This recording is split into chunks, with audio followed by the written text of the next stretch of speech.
This is the story behind the most incredible series of murders to ever occur in the city of Seattle, Washington. You never read about them in your local newspapers or heard about them on your local radio or television station. Why?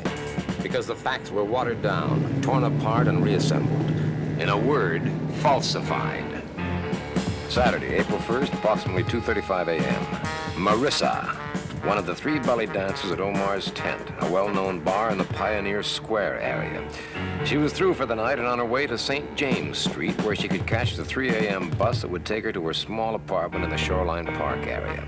Anxious to get home, she planned to take a shower and go right to bed. She never made it.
A few nights later, in the bar room of the Seattle Press Club, one Tony Vincenzo by name, city editor by profession, bilious grouch by disposition, renewed acquaintance with a dear old comrade of the Fourth Estate. Hi, Charlie. Mr. Vincenzo, how are you? Okay. Good. The usual, Mr. Vincenzo? Yeah.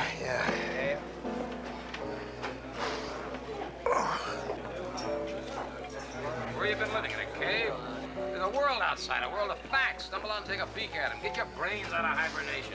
Oh, no. Come on, you can't expect me to believe this. This doesn't make any sense at all. What's the difference if it makes sense or not? If it's true, you're supposed to be a newsman, aren't you? Not a critic. Well, I am. Take a look at this then. Just take this one. Take a look around that corner. See if there isn't someone there that looks like he just came from a road company performance on the front page. And don't lecture me about the responsibility of the press, you cabbage head. I knew more about the press the day I was born than you do now. Oh, yeah. Oh, yeah. Oh, yeah. I mean, can you read English, or do I have to tell you what it says? See, right there. V-A-M-P-I-R-E, vampire. That's what it says right there. Can you read the official coroner's report? Look at that, blood drained from a victim's...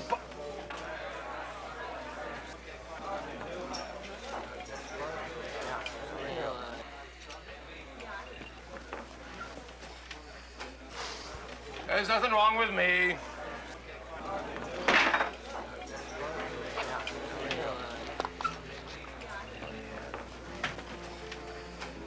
Vincenzo! Hello, Carl. What are you doing here in Seattle?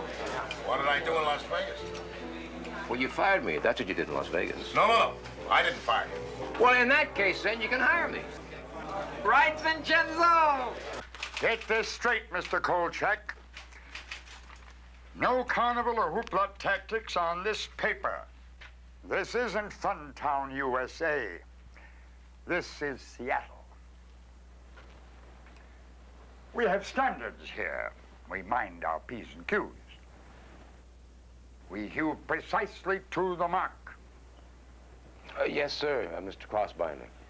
You can count on me minding your P's and Q's. Yes, sir. So that's what happened to Cotton Mather, huh? Don't underestimate him. Maybe old, but his fangs are potent.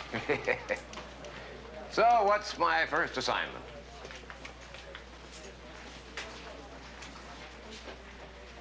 What's the matter? Okay. Murder 1, 3 days ago. A belly dancer named Marissa. She was strangled in an alley. Tuesday, April 4th. First stop police headquarters to introduce myself and see if any later information had come in about the Ethel Parker killing. There was nothing new. No useful leads given by the victim's friends, acquaintances, or family. Standard medical examiner's report. So far, the murder was a one-way street to nowhere. I'd like to take... make an appointment with my secretary. You're going to have to make one. Captain, I'd like to make a little question. Hey, Captain, wait a minute. What's the matter? I want to talk to the captain. Second stop, Omar's tent. No leads. Ethel Parker never mixed with customers, had no known enemies, kept her problems to herself. Unmarried, all her relatives in Massachusetts, she'd left the mainstream of life without making a ripple. Third stop, the apartment of Charisma Beauty, given name Gladys Weems, one of the two other belly dancers at Omar's tent. Charisma Beauty? Who are you? Who's there, Wilma? Miss Beauty? Yes, I am. Excuse me? I beg your pardon? My name is Kolchak, and I'm with the Daily Chronicle. I'd like to ask you a few questions, if you don't mind. Would you like a chocolate? No, thank you very much. What I'd like to ask you is, She was something less than helpful, and I soon departed. Made a bit uneasy by the looks directed at me by her husband, Wilma Crankheimer. Fourth stop, the floating premises of Louise Harper, last of the belly dancing trio at the supper club. Scheherazade? Louise Harper. Oh, hi. I'm sorry I can't talk to you now. I'm late for class. Listen, if you want to sell me something, come back later. I must tell you, though, I really don't have any money for extras, so you'd just be wasting your time. Yeah, but Listen, I'd like to talk to you. I am so late for class. Professor Graham will kill me. My grades are not too good as it is. How I'm ever going to graduate, I will never know. There simply is not enough time to do all the things that I've got to do. May I introduce myself? My name is Kolchak of the Daily Chronicle. When could I ask you some questions about Ethel Parker? You'll have to come by the club. That's just about the only time I have to talk to you. I am so late, I know he's going to flunk me. Thanks for the information. Whee! Don't mention it! You know there's been a murder, don't you? I also know that Seattle is the Northwest's largest seaport. Men come and go like the tide, and the murderer is probably in Yokohama by now. Bye! She was wrong. He was still in Seattle, working up his list of victims.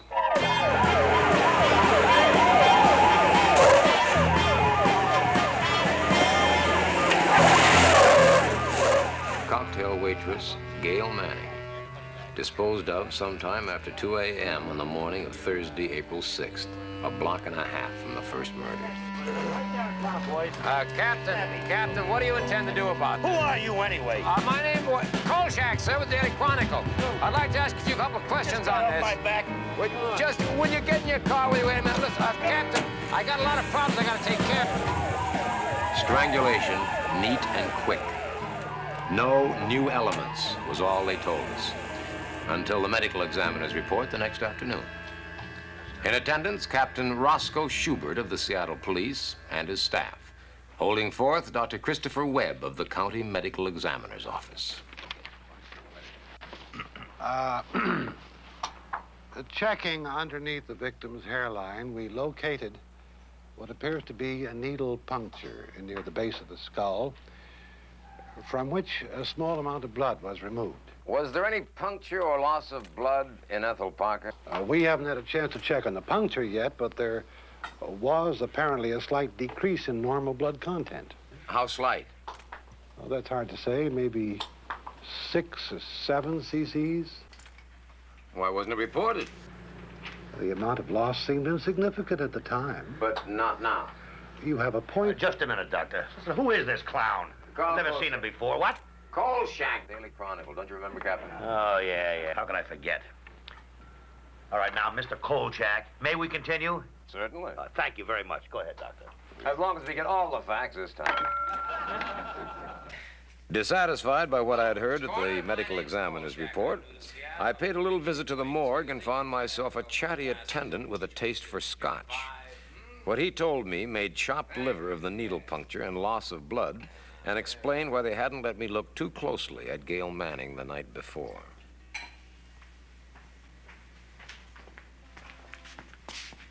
Well, no, thank you. No, thank you very much. You go right on ahead, though. And look, right off the top, you know we can't link these two killings unless we know whether Ethel Parker has a needle puncture, too. She has. And that's not all. You know something the medical examiner doesn't? Mm-hmm. What? First, you owe me $10 for a bottle of scotch. What? Yep. Bought for one anecdotal morgue attendant. Okay, keep talking. Hurry up.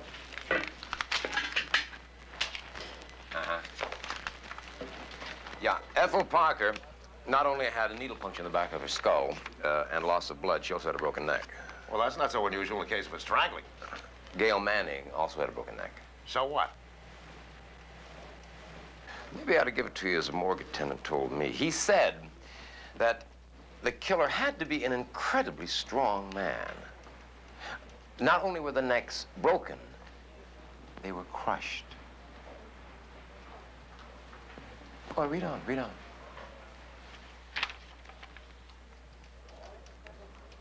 Oh, now, wait a minute! That's what the man said. On the throats of both victims, there was a residue of rotted flesh, as if they had been strangled by a dead man.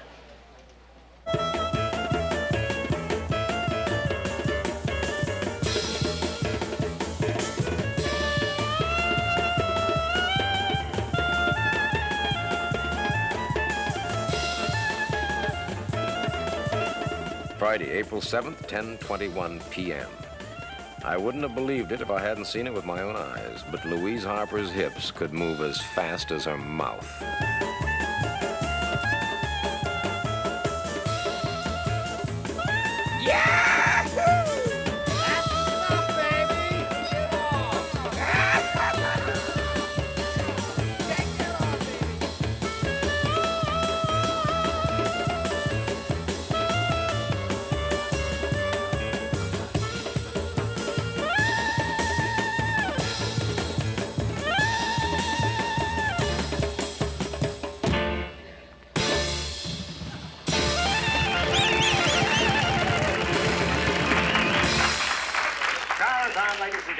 Princess of the East. And now, the world-famous Charisma Beauty.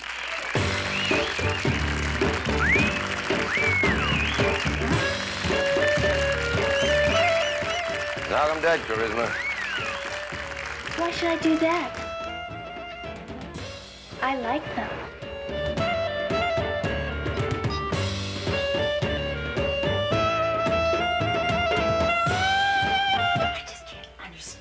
Whoever wrote this is just dumb. Never to graduate with this course. Princess of the East? No. Dimwit of the West. Listen, I just can't talk to you right now. I've got to know algebra. Well, I'm great at figures. Bet you are. Go away. You know, if I could find a way not to eat, I sure could save a lot of time. Yeah, well, let's pick up talking where we left off. I mean, about the guys, thank you, Charlie, yeah, about the guys who come to see you dance, the regulars, you know. You find any strange ones in there, any odd ones, any weirdos? Uh-huh. They're all weird. I mean, they sit there and stare at you with these big glassy eyes. Any of them could be the Strangler for all I know. What was that? Oh, that's the Underground Tour. What? The Underground Tour. It goes down underneath Seattle. Oh, you're kidding. Yes, there's ruins underneath the streets here, what they call Old Seattle. Isn't that right, Wilma? Oh, I don't know. Here. Oh, thank you. I just love these sandwiches. I was talking about the Underground, wasn't I? Yeah, you were, honey. There was this big fire back in 18-something or other, and for some strange reason I don't know about, they built it all back up, twice as big as it was before. Isn't that right, Wilma? Come on, Gladys. It's almost showtime. Although research was never one of my favorite pastimes, I'd called in the services of one Titus Berry, guardian of the secrets of Seattle buried in the morgue of the Daily Chronicle. Here we go. Thanks. Most welcome. I envy you. You do? Research. That's where the joy lies. Joy. And the fascination. Let the others scurry about gathering their contemporary bits of gossip. This is where the meat is found. Meat? Yes. For instance, no one has yet mentioned the distinct resemblance between this current series of strangulations and another series in the year 1951. Or was it 52? Yeah, how similar? Oh, extremely similar. Really? He wasn't exaggerating. On March 27th, 1952, one Myra Johns was discovered strangled in an alley in the Pioneer Square area. On March 30th, a second strangulation took place in the same area. On April 2nd, a third. April 5th, a fourth. By April 14th, 6 women had been strangled, all of them in that area. The stories intimated that certain, quote, bizarre details, unquote, had been repressed by police officials. I wondered what they were. I hardly think we can say we have the same killer now as in 1952. Read on. Again? Again. Incredibly strong and had the rotted features of a corpse? Those are exact quotes, word for word, from a man who saw him in action in 1952. Oh, you know I can't print this. Why not? If you don't know the answer to that, Kolchak, I don't know. I came to Seattle for some peace and quiet. What do I get? You again and another crazy story. Yeah, well, we'll soon see if it's crazy or not. How, asked the red-eyed editor, knowing that? Because if it is the same killer, he hasn't stopped killing.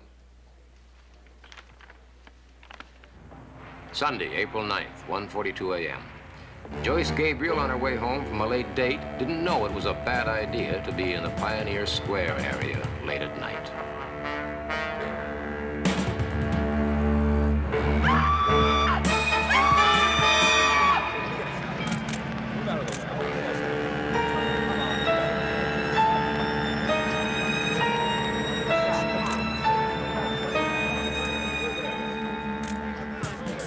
Another one.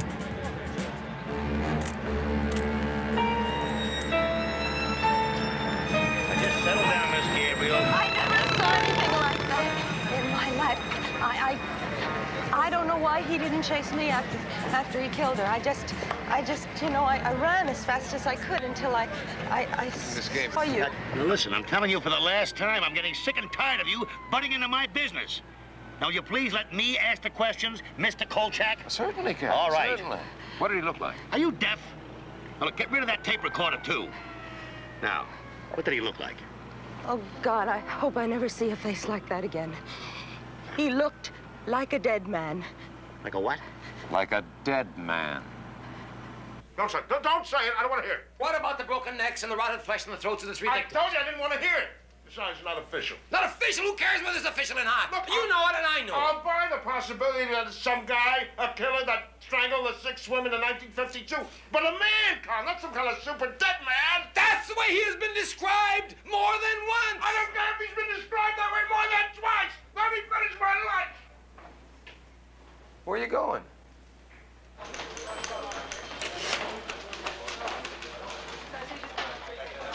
There. Oh!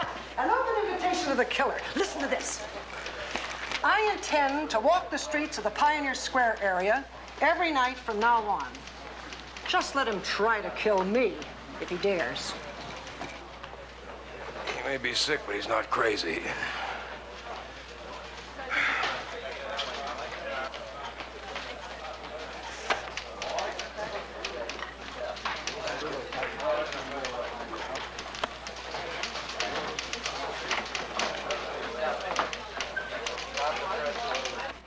I'm giving you this, Mr. Kolchak.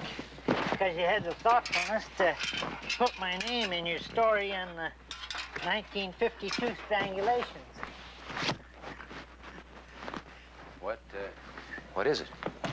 A burning curiosity impelled me to look further back into our files to see if there'd been any other strangulations of that nature. 1931? You gotta be kidding. Here it was again, March 29th through April 16th. 6 strangulations, certain bizarre information repressed by the authorities. Although a reporter named Jimmy Stacks, God bless him, nosed around until he uncovered the unofficial information that some of the victims were missing some blood, and that the killer was supposed to be some kind of Superman. Women. You notice that? Always women. Fascinating? Yeah, that's the word, Mr. B. Let's see, 1970, 1952, that's 21 years. 1952 to 1931, that's 21 years. That's right, I hadn't noticed that. That's very observant of you, Mr. Kolchak. Can you be thinking what I'm thinking? Let's have a look.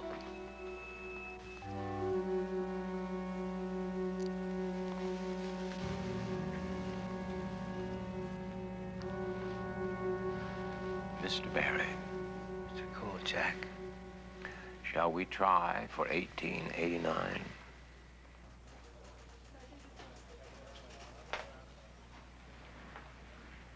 I refuse to read it. Just read the first line.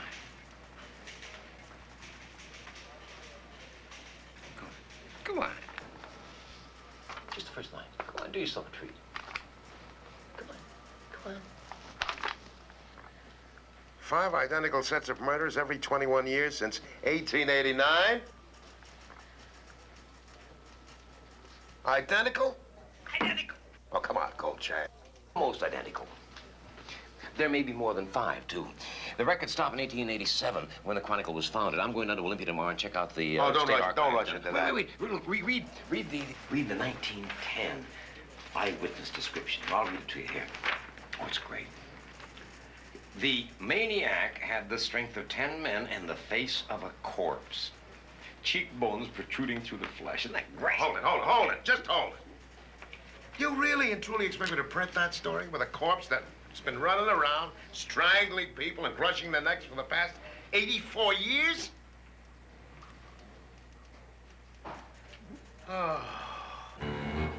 Because the police refused to release the sketch their own artist had made, I talked Vincenzo into hiring an artist of our own. His jaw was heavier, I think. That's closer, but more bone was showing through. Like this? Yes. Is that what he looked like? That's what I saw. Monday, April 10th, 2:07 p.m. 4th of July came to Seattle early that year. All the fireworks exploding at the police headquarters. 90% of them directed at me and Vincenzo. You know what I call that? Irresponsible yellow journalism. Fast buck journalism. The kind of seamy journalism one might expect to find in some second-rate metropolis. The sordid brand of journalism, which is based not on the public wheel, no, but on the private cash register. Psychologists call it déjà vu, the distinct impression of having had the same experience before. That's what it was, all right, in spades. Item, we had no right to throw the public into a panic. Translation, tourist season was coming up and Seattle couldn't survive without it. Item, we had no evidence to support our statement that there might be a connection between the 5 sets of murders since 1889. Translation, we knew more than we were supposed to. Item, the authorities were going to keep a watchful eye on us, particularly me, from now on. Translation, after a brief hiatus, I had once more taken up permanent residence inside a pressure cooker. Permit me to read you a brief memorandum. Quote, any repetition of this morning's front-page assault on the mind and senses will result in the instant dismissal of all responsible persons. Unquote. Signed, God. You're almost right. How can I let this happen to me? How could I do it? I don't understand. Will you wait a minute? Will you just wait a minute? We wasted a lot of time. We wasted an awful lot of time fighting tooth and nail in Las Vegas about the obvious. There is no such thing as a vampire. That's what everyone kept saying, and the women kept dying. Now, let's not play that stupid game again. Besides, it's a great story. It's a fabricated story full of screwball speculation. Fabricated speculation? What, have you been sitting on your brain? Just give me the facts, Kolchak, or stay away from me. Just the facts. Step number 1 in my fact-finding project took me to the main library, where I spent the rest of the evening checking through their microfilm collection of Seattle's newspapers. The murder trail apparently came to an end in 1889. But I found out something very interesting. As near as I could make it out, every set of murders had taken place over a period of 18 days, which meant that our killer, whoever or whatever he was, only had a week and a day to find his last 3 victims. That night, about 11:45, he reduced the number to 2.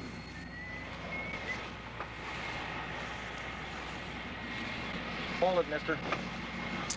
Identification, please. Yeah, identification, sure, right here.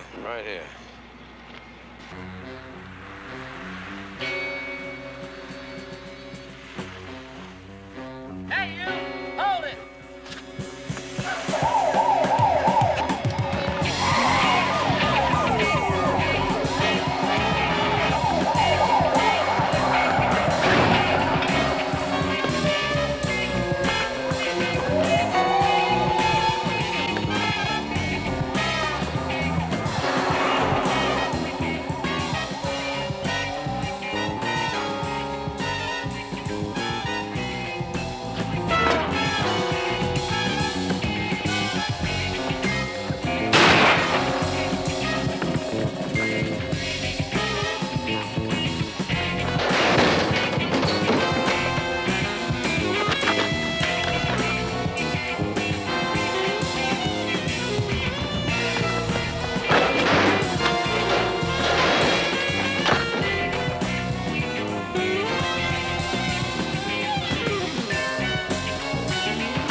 See anyone. You better get the ambulance for those other guys.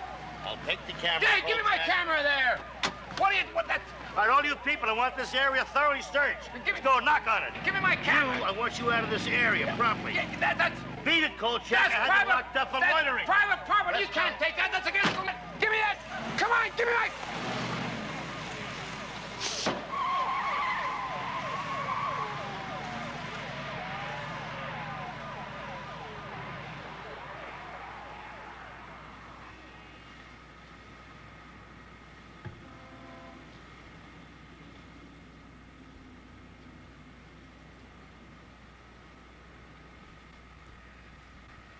Just Molly and me, and baby makes 3. We're happy in my blue heaven. Mr. Joe Roberts, ladies and gentlemen. Put a big hand on, huh?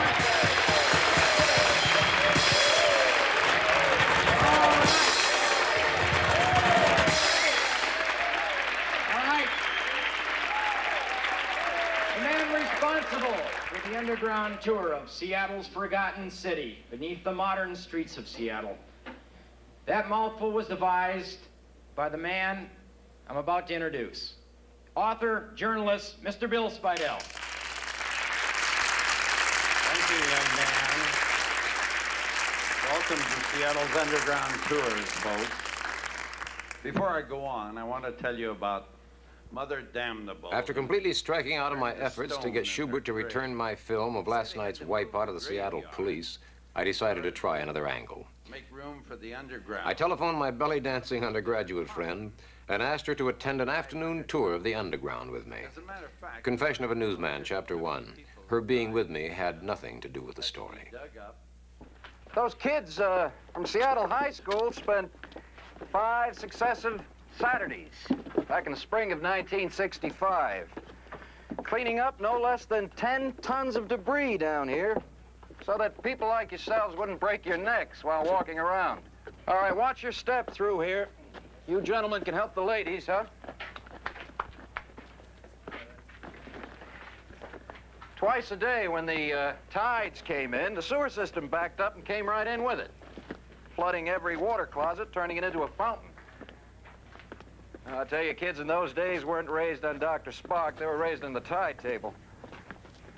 Now, you watch your step. Let's go this way. It was like another world down there, a world of yesterday. Sidewalks and storefronts just as they'd been left after the fire in 1889. Windows built to admit the light, admitting only darkness now. Ground floors of office buildings now, the unused cellars of those buildings.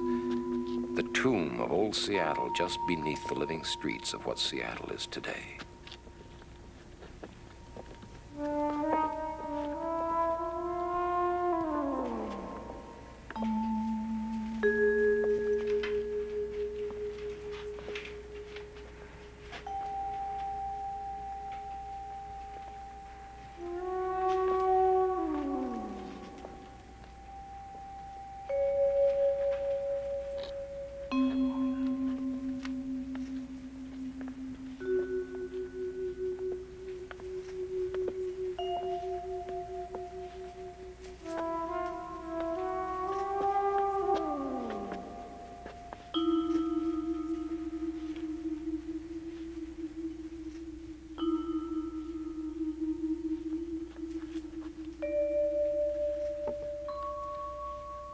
Vintage.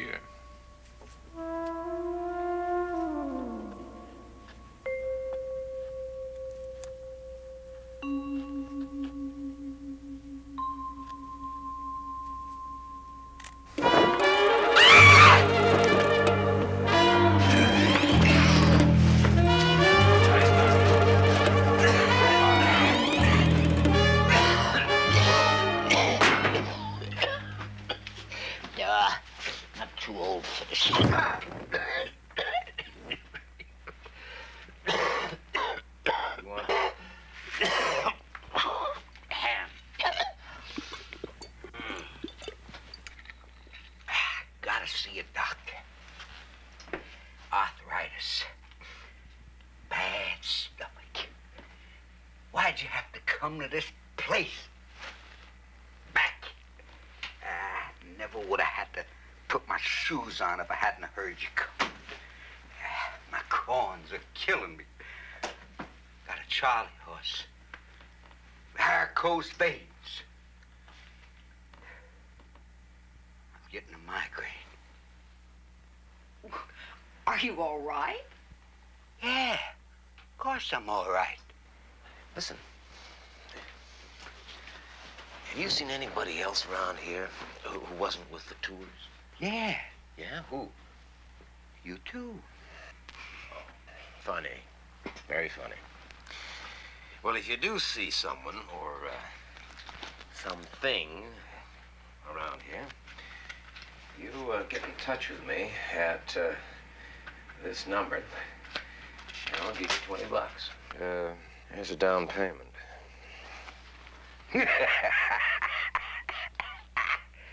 I could live 3 months on that. $5.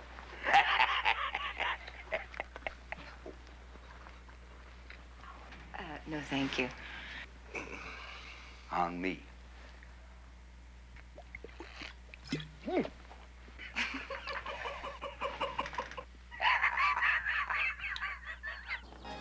Sure was a lovely afternoon. I still don't think it's a good idea for you to be working nights. You know, I've seen this nut in action. Oh, terrific. You're going to pick up my tuition? It's very funny. Very funny. I just don't get it. What does he go between killings? I mean, we didn't find anything down in the underground. No. I don't understand it. How can he run like a track star, have superhuman strength, and look like a stiff? Now, what does he do with all that blood? I mean, it's like some kind of recurring nightmare. It's all happened to me before. What are you talking about? Well, last year in Las Vegas, when I was working for Tony Vincenzo, I uncovered a series of murders that turned out to have been committed by a vampire. No, a real vampire. A real out-of-the-coffin-at-night go-for-the-jugular type vampire. You don't believe me? No, well, neither did the cops up there, neither did the FBI, neither did Tony Vincenzo, until finally they had to. Well, as it turned out, however, they put a cap on my story, prevented me from writing about which I had seen with my own eyes by hanging a murder rap over my head. Murder? Yeah. Yeah, I finally drove a wooden stake into the vampire's heart.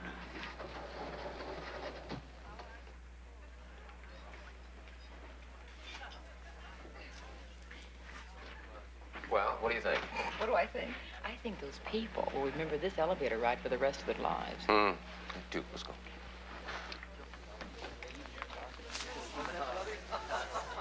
I don't know. I'm beginning to wonder whether maybe it isn't them. Maybe it's me. Listen, I think I know somebody you should see. There's this lady who's a teacher at the university. Well, she teaches anthropology. And she's a buff on just, every crazy subject there is in the world. Yeah? Ghosts, demons, vampires, and ghouls. You know, you just name it.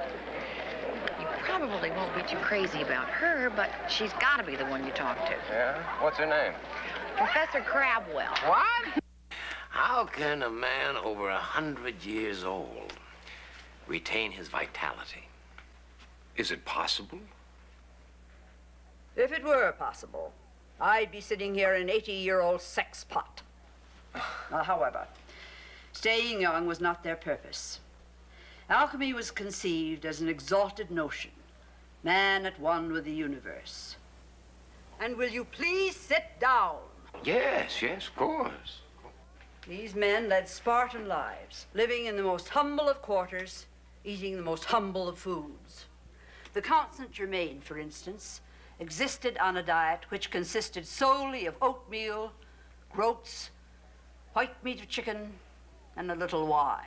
It just seems to me that a diet like that would make a man old before his time. On the contrary, he remained young for a number of years, in addition to which he was said to have possessed almost superhuman strength. Tell me, what other ingredients are in this elixir of life? Milk or meat, celandine or honey, red wine vinegar, hair, sweat, blood. What kind of blood? What do you mean, what kind of blood? Human blood, of course. What are you smiling at? Hi there. Got a moment? What are you doing here? Just wanted to talk with you a minute. What about? The elixir of life. Go to journalism school, my father said. It's a good, sound, down-to-earth profession. Don't you want to hear this? What I like to do is raise tulips for a living, but there's not too much of a demand. Suppose an elixir of life could actually be produced. How do you think it'd work? I mean, do you think that one treatment of it would cause everlasting youth? Or do you think that, well, periodic treatments might be required, say... Wait a minute. Don't tell me. Let me guess. Every 21 years? Good guess. Now, suppose at the end of this 21-year period, the man who took the magic elixir began looking a little moldy, you know, kind of like what he really did look like, actually, a 100-year-old man. Suppose he had to make a new batch of the elixir and had to make it within a period of 18 days. Suppose that the one ingredient he didn't have was... blood. Very good. Suppose he had to go out late every night to get that blood. And suppose he got it from the bases of his victims' skulls with a hypodermic needle. And suppose he was so strong that when he strangled his victims, he crushed their necks. And suppose his fingertips were starting to decompose and left fragments of them on the women's throats. And suppose you flap your arms and fly right out that door. And suppose you check on the dictionary and you discover what the word fact means, Kolchak. Fact! Fact!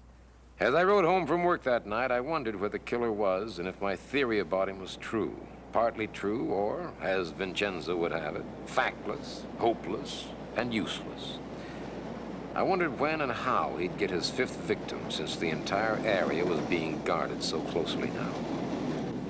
I didn't have to wonder long.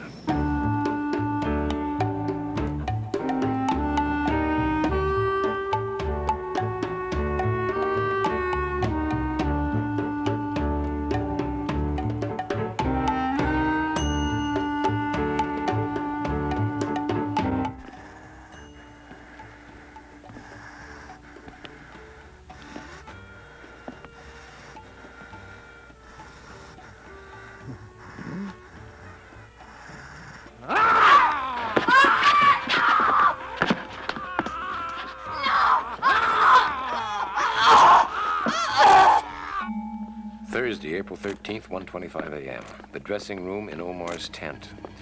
Charisma Beauty was plain old Gladys Weems again. Dead, strangled with a broken neck, blood syringed from the base of her skull. Wilma Crankheimer was still in shock. So was Louise Harper. She had found the body after her performance. And I wasn't doing so well myself. Captain, I've got to talk to you about something. Hey, wait a minute, come on! This is very important, Captain!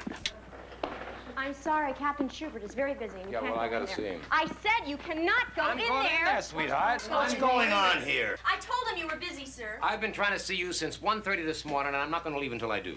It's all right, Sheila. I'm sorry, sir. It's all right, Sheila.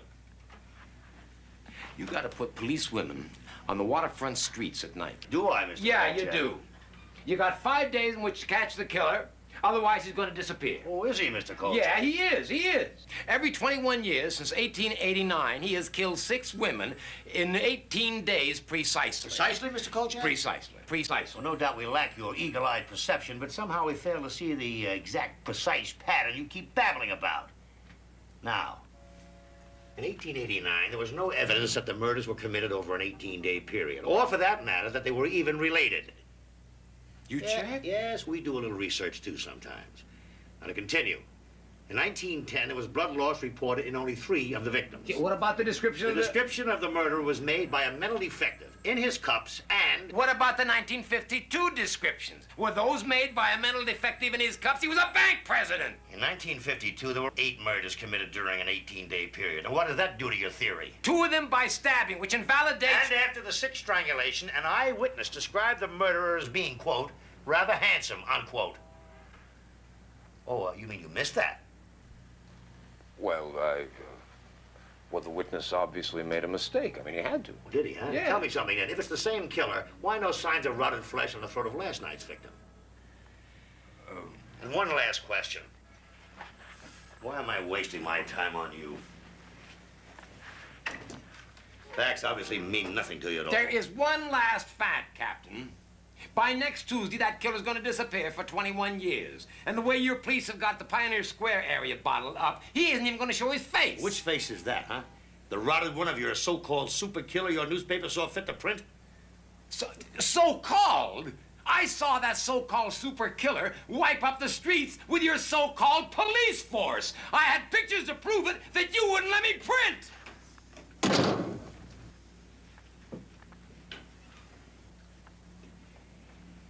Tell me something, Kolchak. How long have you been in Seattle? What does that mean? What has that got to do? How long have you been with the Chronicle? Oh, a little less than 2 weeks. A little less than 2 weeks, huh? Well, and in that brief time, you have ascertained exactly how we should conduct this case. Well, I've been a reporter for 22 years. And I've been a police officer for 30. Well, then why don't you retire? Listen, I don't like you, Mr. Kolchak. You might say I dislike you monumentally. Now, you have barged around this building as though it were your own private club. You've interfered with police officers while they were trying to perform their duty. You've strewn the streets of Seattle with your journalistic garbage. You've stepped on toes, muscled in, pushed, usurped, and generally conducted yourself with all the aplomb of a one-man Gestapo. Gestapo? Yes, Gestapo. Now, listen. If I see or hear from you again for quite some time, I promise you I'll personally have you thrown in jail and get your arm off my clock.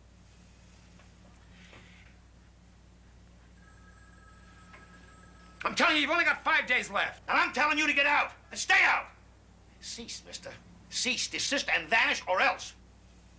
At least search the underground. The killer's down there. That's where he isn't. The underground was searched. Nothing at all was found. Sheila! Yes, we did that without consulting you. I hope that's all right, Mr. Kolchak. Sheila, show Mr. Kolchak the door. Good day, sir.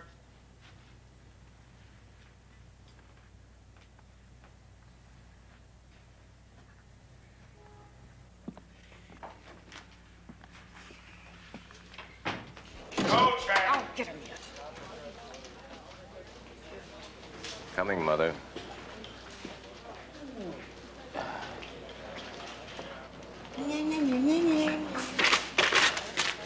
I warned you about bugging the police department, didn't I? Yeah, didn't I? So what? So Schubert's office just called Crossbinder. Crossbinder called me. And once again, thanks to you, I'm frying on a griddle. Why? Why? Are you for real? You barge into Schubert's office, you tell him how to run his case, you tell him he's suppressing the news, and you ask why? He is suppressing the news. He doesn't know how to run the case. The killer is down there, Tony. He is down there. Well, why did in they the get him out of underground. there? Because he is hidden away someplace that nobody knows. And how the heck can they get at him then? By breaking open the walls. I don't know. Listen, Crossbinder's got some influence in town, hasn't he? What about it? You have got to talk him in to pressuring the police, forcing them to do what I want him to do. You know what you just said? Well, of course I know what I just said. I just said it, didn't I? No, you don't know. It's finally happened, Kolchak. You've gone schizoid. No. You'll be wearing robes in the crown next. No. I'll tell you what's finally happened, Tony. You have lost your guts. You have sold out. Sold out? Sold out. Why, you miserable, egocentric... You are off the story. I am what? You heard me. You are off the story. You know something, Tony? You're getting old. You're getting very old. Out. Out! Out! Get out! Just one small item, Mr. Kolchak. Mark Twain. 5th paragraph down. 5th paragraph down, 2, 3. Oh, yeah. Mr. Twain noted with typical dryness of tone that he had a most intriguing conversation with a local physician who claimed that physical immortality... Oh, this is very good, Mr. Barry, very good. And physical mortality was not only possible, but probable, indeed practical. Mr. Twain remarked... Yes, the physician's name is Dr. Richard Malcolm. You wouldn't have anything on this Richard Malcolm, would you? Just one small item.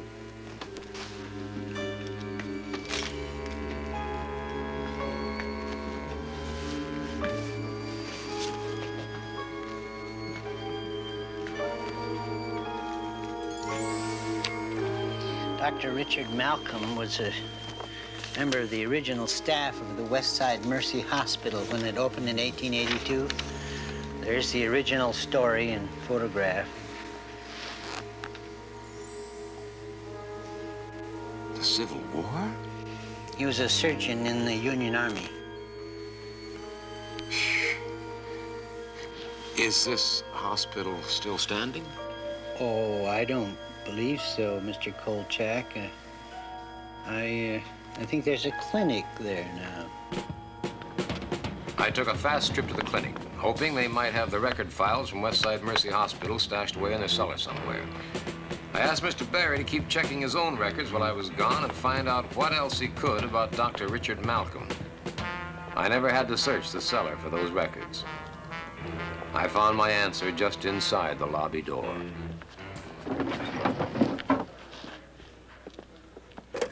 Sir, if you don't get down from there this instant, I'll call the police. Did you hear me, sir? All right, then. All right, then. Call the police. Tell them we have a vandal here. Tell them to get here right away. Now, you get down from there this instant, sir. Malcolm Richards, M.D., the doctor's saint of the waterfront, founder of the Richards Free Clinic. Also known as Richard Malcolm, M.D., late of the Union Army. Our killer from time. This is dreadful, Mr. Kolchak. On the contrary, Mr. Barry. There he is, officer.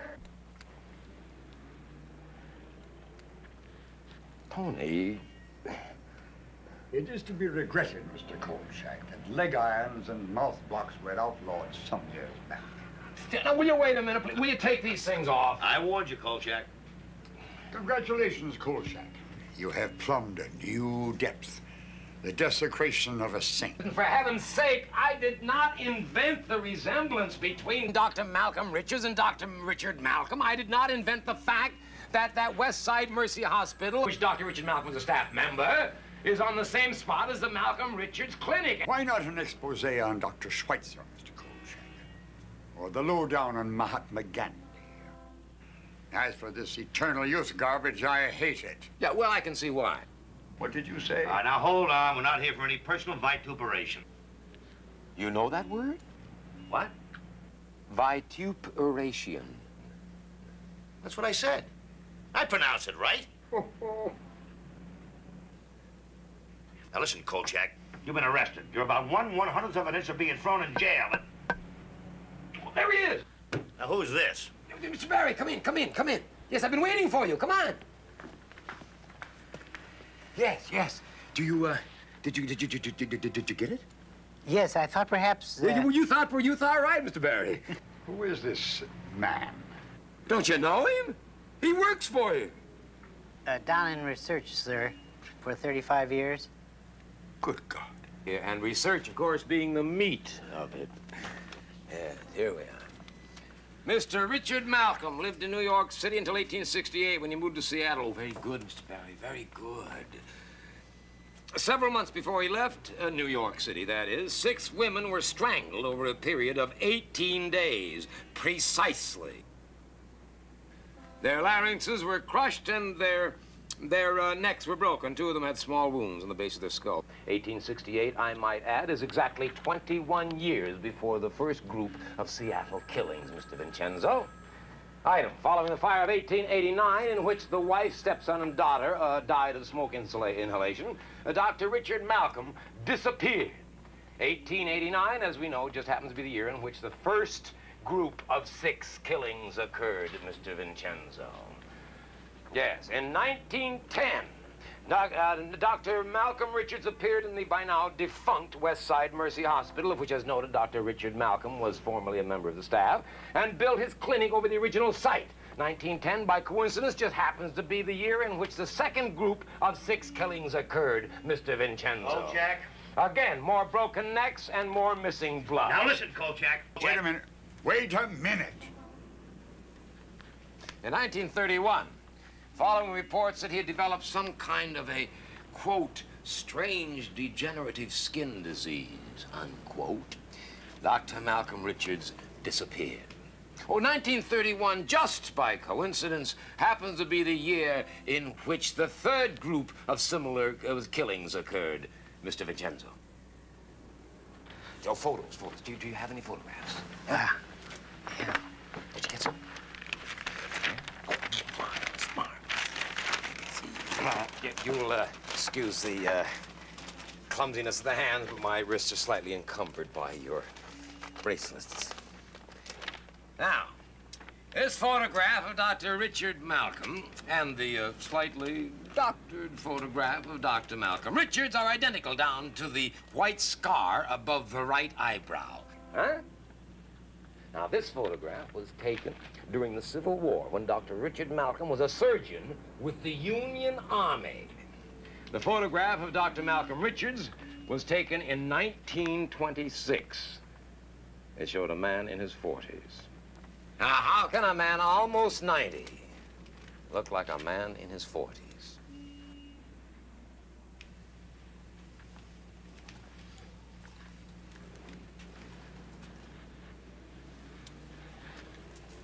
Facts, gentlemen. Facts. Well? Yes. Well? You shut up. Well... Fascinating. All right, what are we supposed to do now? Congratulate you? Find him, mister. Go down underground and search for him. You haven't searched enough. And put some policewomen in the area. Lure him out of his lair. And, Mr. Publisher, you might consider printing the stories. They are news, sir. Not hearsay. They are news. That will be enough, Mr. Kolchak.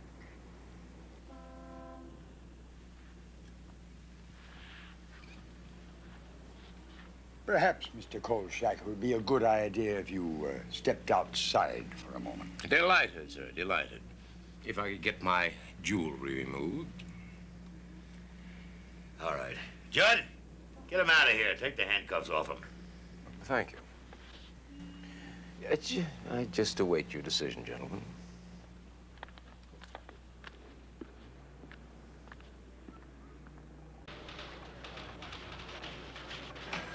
Yes, sir. Well, Mr. Crossbinder, it'll be done. You can depend on it. Come on, Judd.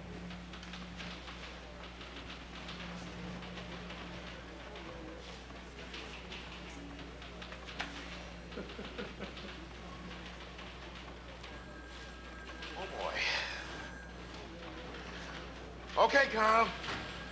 I don't know how I did it, but I got you off the hook. You did? You're a genius, Tony. You're a genius. Now, what about the story? There is no story. What? That's it, Carl. There is no story. From now on, they're going to handle the whole thing their own way. They're going to... I'll kill them! Kolchak! Didn't they hear me? Didn't they hear what I said? Don't they know what's going to happen? I mean, if they don't lure him out, if they don't get Malcolm out of there, he's going to get his 6 kills somewhere else, and he's going to disappear for 21 years. Didn't they hear me? Don't they know what's going to happen? They do not intend to panic an entire city just for your sake, Kolchak. Period.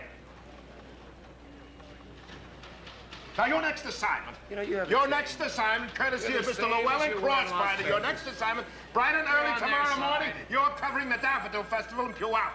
And you're lucky to get that.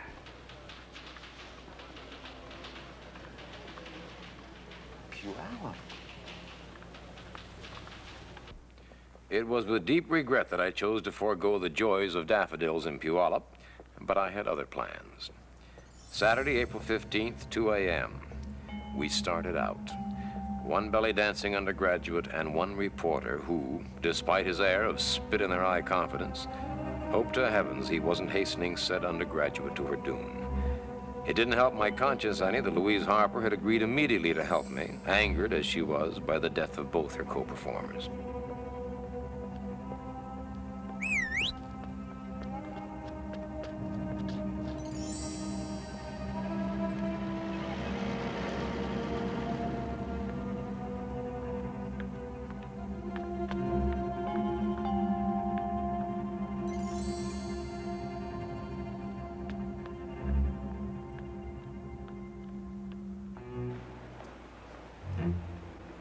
Please stop looking around like you're suspicious of something. Just walk natural. Go on, I'll be right behind you. I'll be right behind you. Just act casual.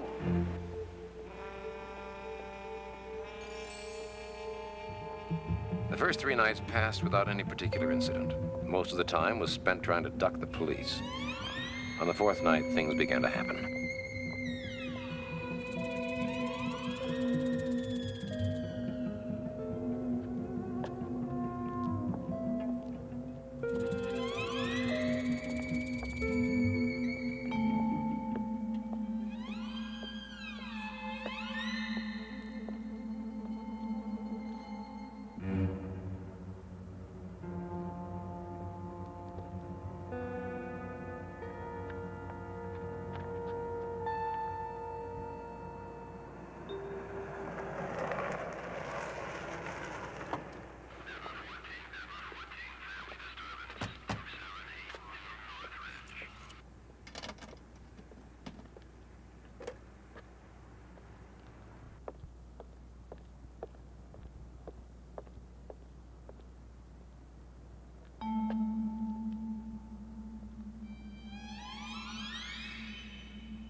Not look back.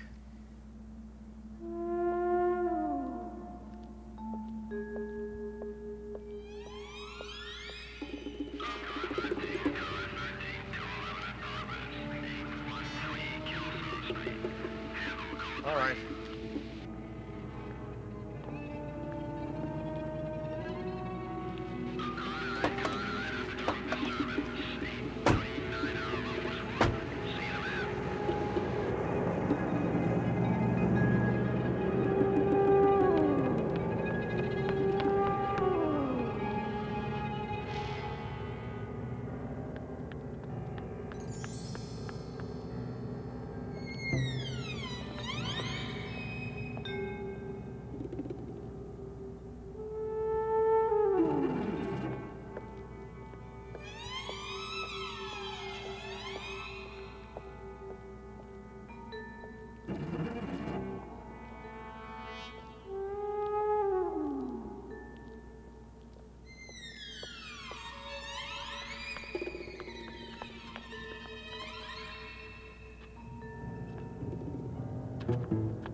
Okay, Kolchak, the party's over. Get in the car. John, what are you doing down here? Why don't you leave me alone You're on my under way? arrest. Get in the car. Get out. Get your hands off me. Get your... Don't push. Shut up. Don't...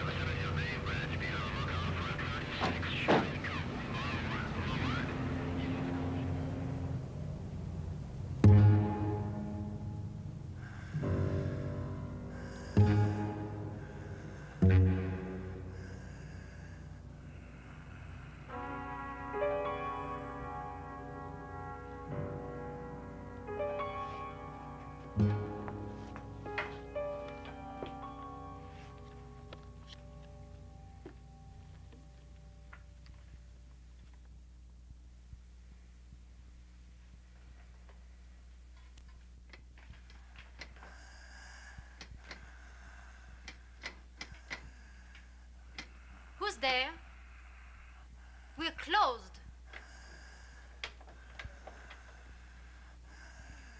Please go away. We're closed for the evening.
April 19th, 3 a.m. The police station was a circus of activity, a three-ring madhouse of reaction to the sixth kill.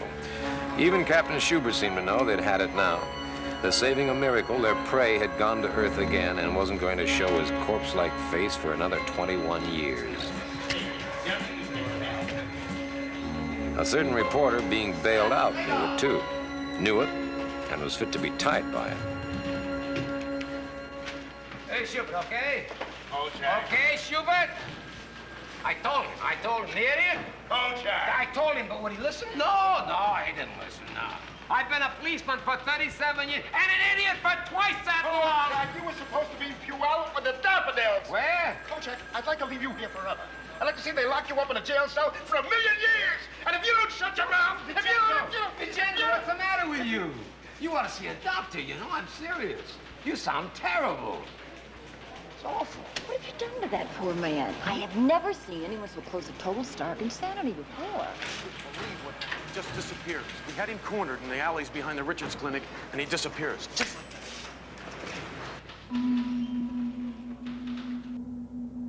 Vincenzo was so upset it took me an hour to get rid of him, and then only because I promised to go straight home to bed. Maybe no one else knew what was going on, but I was sure that I did. Our man had to have a way in and out of some secret part of the underground. And the basement of his old clinic had to be it. The shadows, Susan.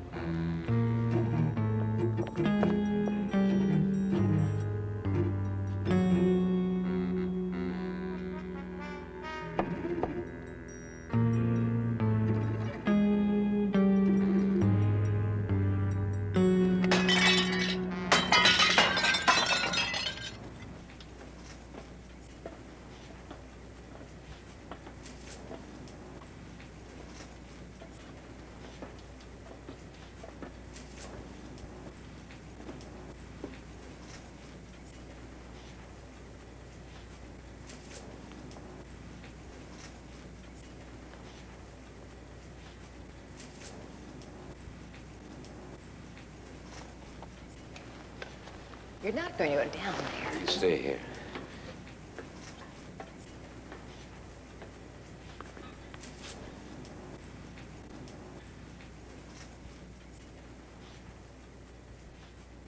What is it?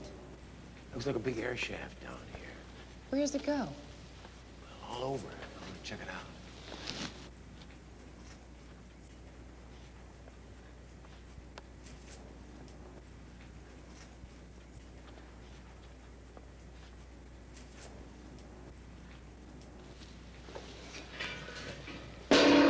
Carl, are you all right? Yeah, sure, of course.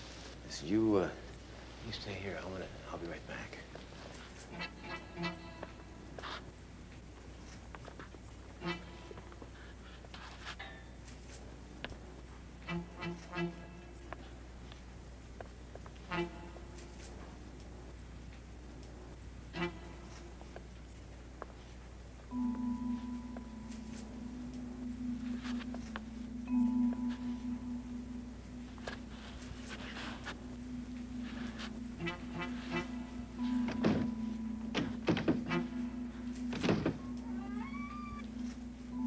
Just when I thought I'd finally struck out, I found it.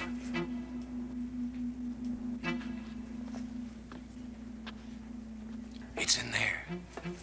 Give me 30 minutes and call the police and tell them where I am. What are you going to do? I'm going to get my exclusive. What do you think? I think you're crazy. That's what I think. You just do what I tell you. I gotta get going.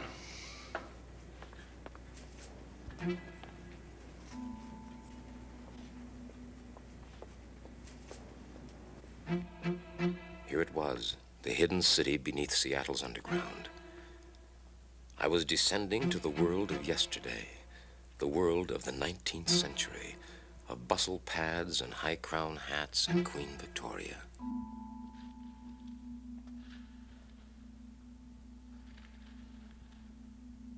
The private world of Dr. Richard Malcolm.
Who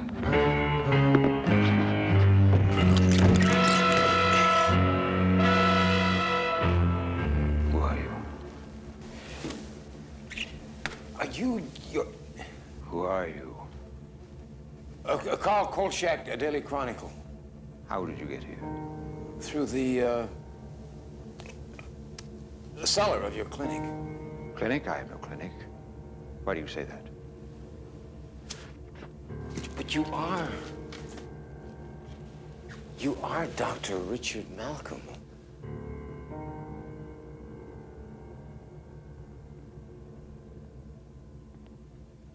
I've seen you somewhere before.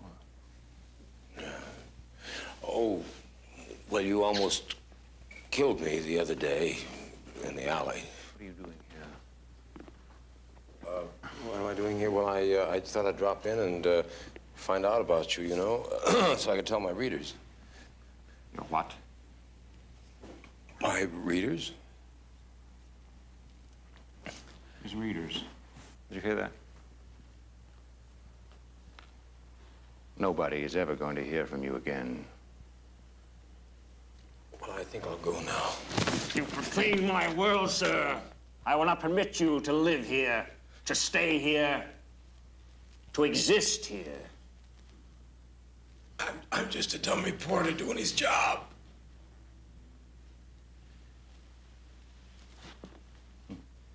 You grovel nicely, Mr. Kolchak, sir. Daily Chronicle. Sir. So you want a story, do you? He wants a story, darling. What do you think? Oh, we'll see it this time. Yes, we have time. Why not? Why not? It seems only fitting that one other person in the world ought to know the facts. Before he dies. Yes, Mr. Kolchak.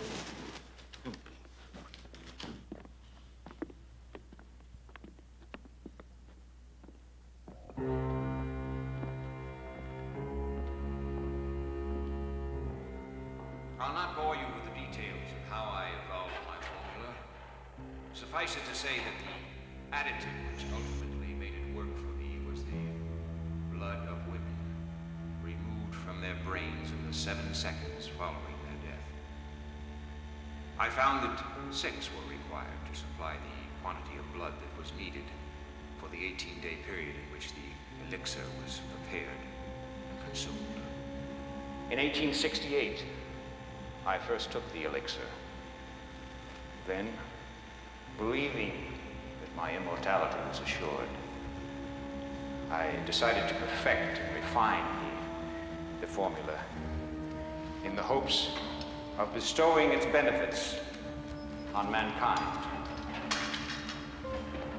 No longer circumscribed by time and death, what wonders on this earth could men not then achieve? Yes. And then, in 1889, my world collapsed. Yes, 1889. Your family died and you began to age. Are you going to listen? Are you going to listen? Or are you going to interrupt? No. Listen. Yes. I discovered that the effects of the elixir were not permanent. I began to age. I had to kill again. Restore myself. That's why you look the way you do now, isn't it? Yes. Stage by stage, in 18 days. That's the way the elixir works. Yes. And then I shall have 21 more years to make its effects permanent. 21 more years? That's all you're ever going to have, isn't it? That's not true. I'll find the answer eventually. Eventually? How many more women are going to have to die? What's a few lives compared to immortality, Mr. Kolchak? This is the 6th and final dosage. I shall take it shortly, and the revitalization shall be complete. If I don't take this final dosage now, the process will reverse itself. But I will take it.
Hey, buddy boy. Yeah. Hey.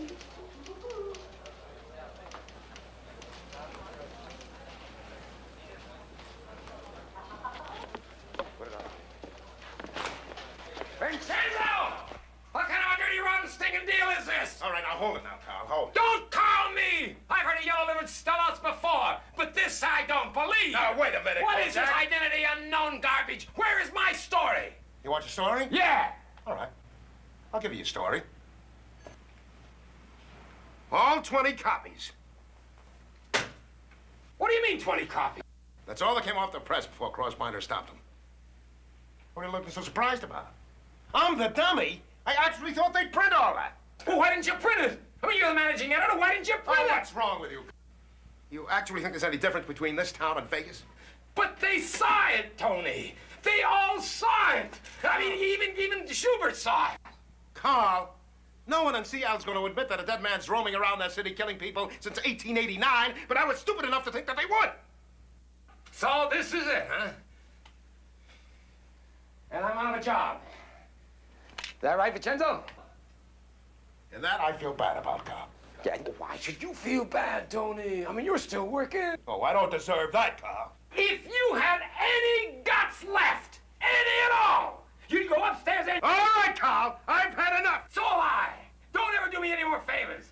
Do you any favors? Why, you miserable, ungrateful... Ungrateful? What do you want me to do? Thank you? No! Just get out of here. Get out! And next time you do me a favor, here, you see me again, Just keep walking. With pleasure. And thanks, Vincenzo. Thanks for nothing.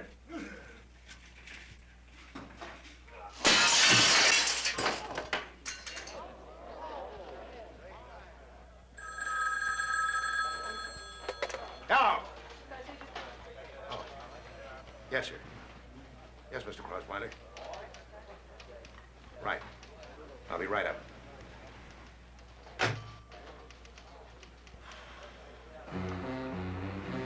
So there it is, another tale of defeat snatched from the jaws of triumph. Another case of virtue unrewarded, of dishonesty being the best policy, injustice rampant. You shut up and put that stupid recorder away. Let me get some sleep.